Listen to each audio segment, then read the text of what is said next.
Hello everyone, welcome back to a YouTube Minecraft Thursday video Minecraft. I took a much needed 2-year break. Obviously uploading every leap year, it really does take a toll on you. But I am back. I'm sure that both of my viewers are going to be ecstatic about this. So hello mum and dad, I hope the divorce is treating you well. Getting a job is hard. Everyone ignores you, there's loads of competition for everything.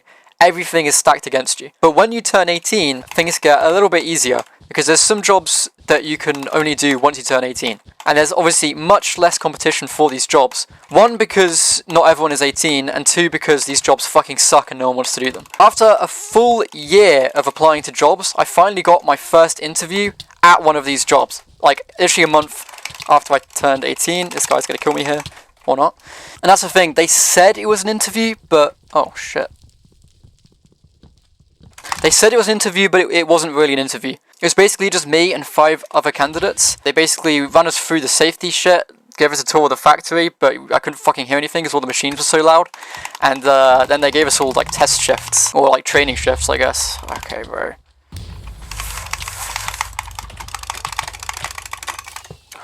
I hate when people do this. Do you think I'm going to accept that? Obviously I'm fucking not. I'm in a game. So yeah, these were 12-hour shifts, which is quite demanding for your first ever job. I'll put in a clip now of me explaining what exactly I was doing.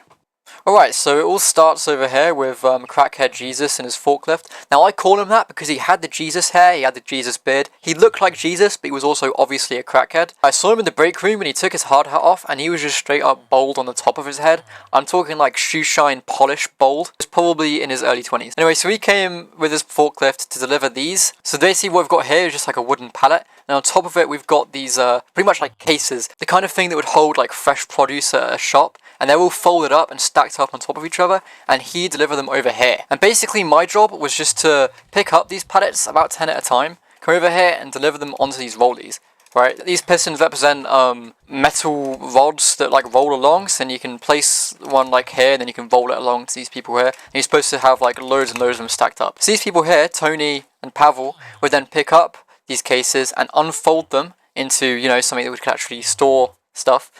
Put them onto this conveyor belt and go into this machine right here. I am not fucking joking, this is exactly what it looked like. Now the thing is I'd be picking up about 10 of these at a time, and each case weighs about a kilogram. So it's about 10 kilograms at a time, which doesn't sound like a lot, but when you're doing it non-stop for 12 hours straight, it really does add up. So yeah, not fun at all. So the first weird thing that I noticed about this place was that everyone was Russian. And I mean everyone, like the person who gave us the tour of the place, she was Russian. The first person I met on the training shift was also Russian.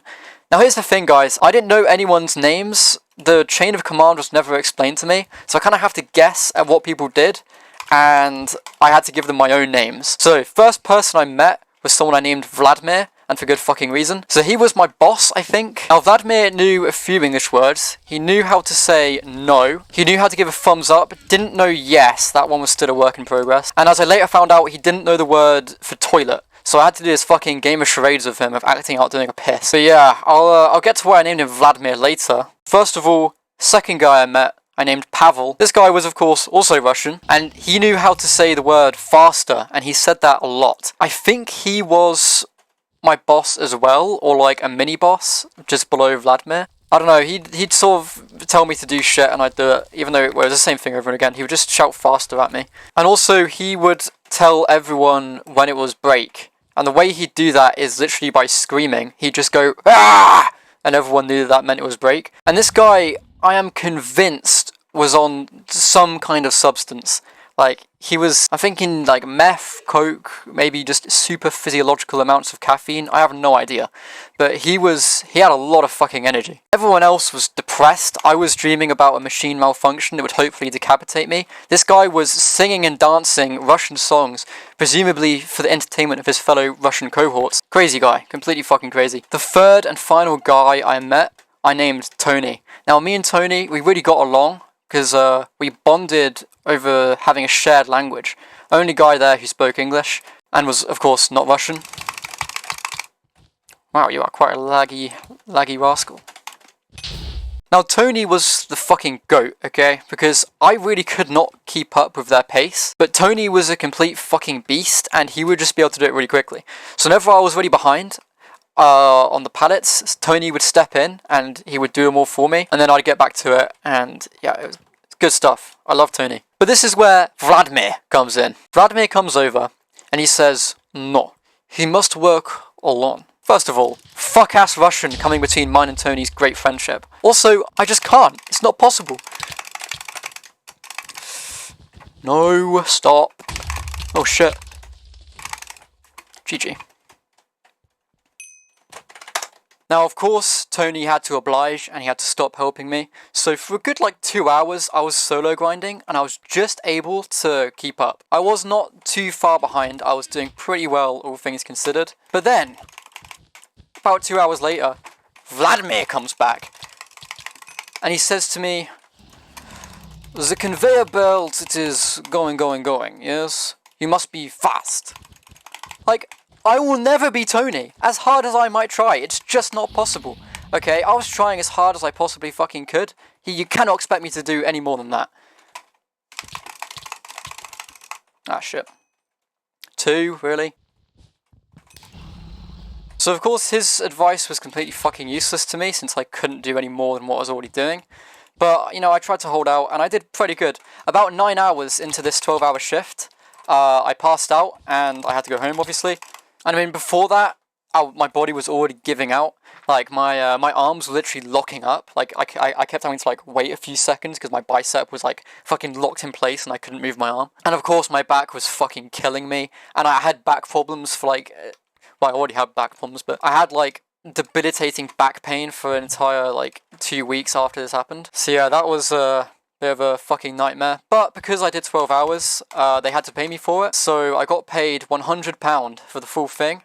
I spent 50 of those pounds on my girlfriend, who then broke up with me 1 week later. On January 1st, mind you, so that's pretty fucking awesome. So yeah, my start to 26 has been pretty incredible. But yeah, so that's the whole story. I guess since I've still got time in this game, I'll give you guys a few words of advice. How the fuck are you already that stacked? Do not bother with Indeed and shit and these websites where you scroll through the jobs and apply on them, because everyone is doing that and everyone is getting ignored. It's literally completely fucking useless. The way that you get a job is by either having a certain skill that not many people have, or by networking. So I'll give you an example. One of my friends has a chainsaw license because of what he does in college. Basically, me and a bunch of my friends did paintball because it was one of our birthdays. And when we were there, he started talking to one of the staff members, and he mentioned that he had a chainsaw license, and they needed some trees to be chopped down. So then obviously, he was perfect for that job, given he had a chainsaw license. And yeah, he got the job. Then they needed new marshals, and because of him, he went ahead and told them about me. So then I'm guaranteed I haven't gotten the job yet, but I'm guaranteed a training shift. And there's not a lot of competition for it. There's only 1 or 2 other people applying for it. So yeah, that's the way you do it. Don't bother with these fucking bullshit websites. You want to go for, as I say, having a skill, having a chainsaw license or something like that. Networking, so just knowing people. As many of you around my age probably would have noticed that your friends who have jobs, vast majority of them, it's family stuff. Their family has gotten them a job somewhere or something like that. So yeah, it's all about networking. And also small businesses, right? A lot of these small businesses, they don't post their stuff on Indeed and whatever. So small businesses is pretty huge. There's way less competition. Whew, okay. So yeah, I hope you guys enjoyed this video. Hope you found it entertaining. Like, subscribe, other shit. Goodbye.